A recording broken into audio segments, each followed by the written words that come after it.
Įdomi tokia patirtis, gal kitais metais pasimokysiu, kitaip viską darysim gerokai iš anksto, o dabargi vis tiek, kai pasisakymas po balsavimo, tai aš pakartosiu, kai jau sakiau per jungtinį komitetą, man tai atrodė visiška fikcija. Šitas biudžeto svarstymas iš tikrųjų buvo pristatymai, buvo atsakoma į klausimus, bet realiai tarybos nariai iš esmės nesudalyvavo. Tai reiškia, nei buvo atsižvelgta į jų pasiūlymus, ten išbraukiant tam tikras eilutes ir nutraukiant finansavimą, nei pasiūlymai kažką numatyti papildomai, buvo praignoruoti netgi komitetų pasiūlymai.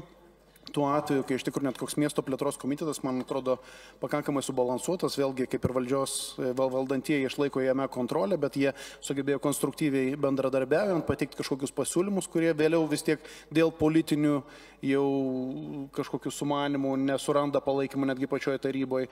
Tai tas šiek tiek apmaudu. Mano vienintelis pasiūlymas buvo net ne pasiūlymas, o bandžiau atkreipdėmėsi, kad turime galiojantį tarybos sprendimą pernai metų, kuris nėra vykdomas.